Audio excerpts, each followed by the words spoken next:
hello there and welcome. I'm Peggy, and I'm so glad you joined us today.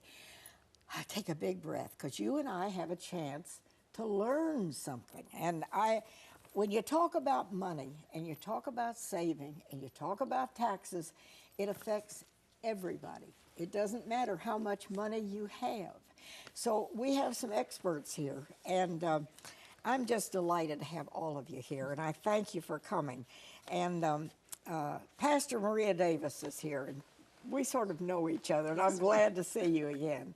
And she's here on behalf of something called Dress for Your Dreams. Yes. We're going to find out all about that. And then Pastor Michael Davis is here, and he is a speaker for an event that's coming up. And then Stephen Bonner is here, and he is a tax accountant. And the word scares people. But I'm delighted to have all of you. And it's kind of hard to know where to begin. Maria, why don't you start and tell us what this event is that's coming up? Certainly. And just to kind of give you an idea, it's so good. Thank you for having us. We're glad to have you.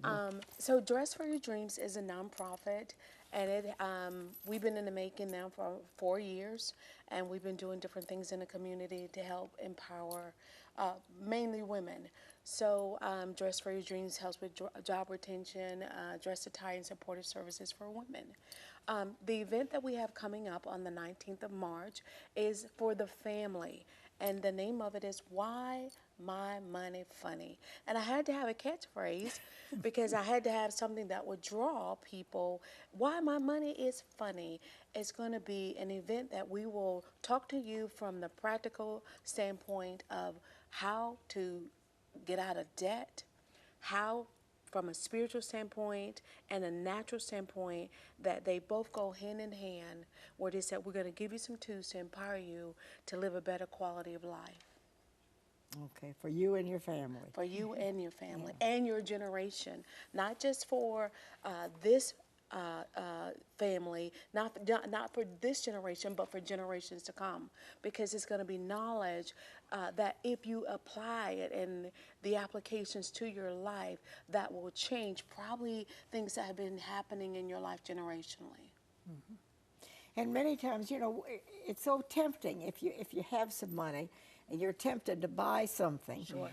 And then an emergency situation comes up, and it would have been very nice to have had that money set aside. Sure. Because we never know. Right. So now, where do you want to begin with this? The event is the 19th, but your information goes on far beyond one event. Exactly. It's pretty much an ongoing aspect with us.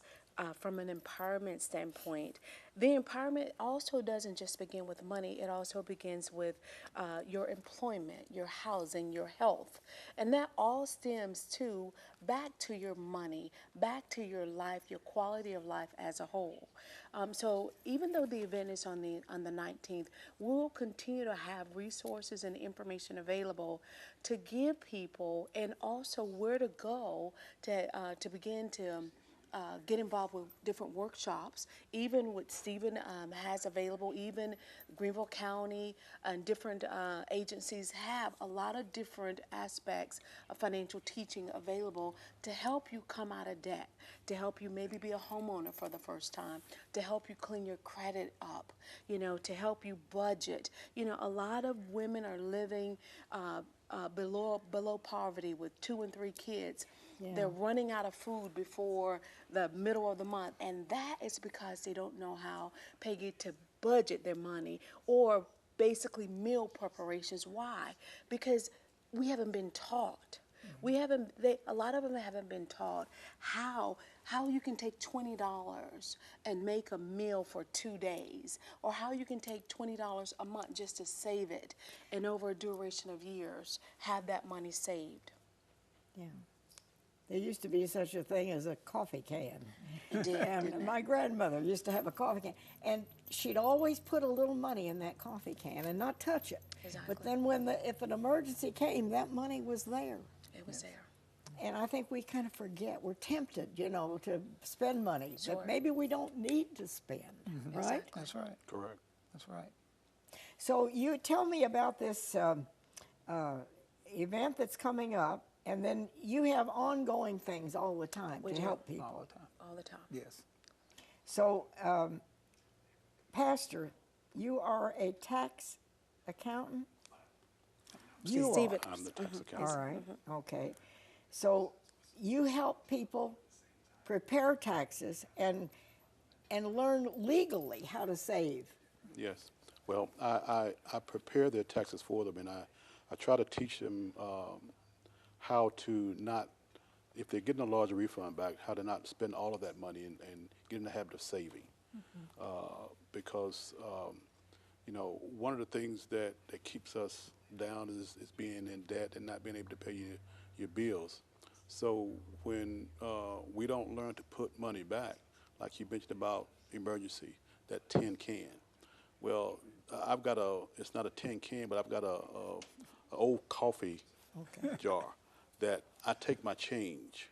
When I break a dollar and I get change back, I throw that dollar in that can. And then once a month I go to one of the stores and I got $30 or $40 Yeah. in change. That you would have just Threw away. spent. Threw away, yeah. So And it's money that you can use for something worthwhile. absolutely. And those $30 or $40 add up over months. You bet. And at the end of the year, you've got, $400 or $500. That's how you start saving. That's one simple way to start saving without really using money that you're not already spending. This is something that parents could teach Absolutely. their kids. Absolutely. Absolutely. Get This a is- coffee can for your kids, your teenagers. Absolutely. And put it in your closet and say, okay, you got 25 cents, 50 cents, don't spend it, put it in there. Yeah. And at the end of a month or two, you'd be surprised. That's right. What money you might have. And take that, put it in the bank. Don't get a debit card that you can go and spend, make impulse buys. You don't want to be able to get to the money real easy that you're trying to save. And we're all tempted. Because we're Yeah. walking through the mall and we see this pair of shoes we want, and I got some money in my savings account. Let me just get this and I'll put it back, but it never goes back. So it make it difficult to be able to get to your savings. Don't make it real easy to be able to do it, so that you won't be so quick to do impulse buying. Now, you as a pastor, how do you try to communicate to your congregation or your young people about saving? Well, okay, based on what we just heard from Pastor Maria and Stephen, is bringing a biblical aspect to it. Is the Bible tells us a fool in his money should surely part, and we all know the very essence of nonsense is doing the same thing and expecting a different outcome. So as Stephen was saying about, just putting back a little money, you got to start somewhere. The Bible teaches us, if you be faithful over a few things, I'll make you rule over many. I own a landscaping business, and I remember one of my customers telling me, older lady, she said, if you take care of your pennies, the dollars will take care of themselves. And we just want to bring the aspect to it of just thinking. We live in a microwave generation. Everybody wants stuff right now. The now generation. Yeah. And our parents, it took them a while to amass whatever they had to pass on to us, and the way this generation is going, it's not. We're not thinking about our future. We're not. You find that true with young people? Oh yeah. And the Bible teaches us, my people, and this is talking about Christian people, perish for lack of knowledge. So if we can't get it together, how do we expect the world to even come towards us when we are struggling and living beneath our means and saying that we're representatives of God? And with the conference coming up, we would be going in that direction, teaching, and Stephen will be holding a workshop and just speaking to people's minds and letting them know you can't sell God and mammon. You can't serve both. Either you believe in the Bible from Genesis to Revelation, or you don't. And the knowledge that we were being poured into people is true. Maria titled it "Why My Money Funny," and you know, we want to show people why your money is funny. You know, what are you doing? You have to make that change. You have to make a conscious decision to, I'm not living like this anymore. I want to leave my children something. And as Stephen was saying about when people get their tax refunds, they're usually so far under the water that it just brings them back up. And then you're waiting one more year to do the same thing. And before you know it, 20 years just went by and you hadn't grown not one bit. So your idea is to, as a family, to teach kids, to teach teenagers. Right. If you have $2, put one of them back. At least. I mean, That's right. that's just an example of, is that what you're trying to promote? Exactly. The whole aspect of the concept of money. When I was growing up as a little girl, all my mother would say is, how much does it cost? Had no concept of how much she would pay for it over the years, what the interest rate was, and understanding the importance of saving, understanding for not living now. And again, that it is a behavior. And living in this type of behavior brings nothing but death and destruction. I've worked in retail for a long time, Ms. Denny, and I've watched people from all walks of life come in.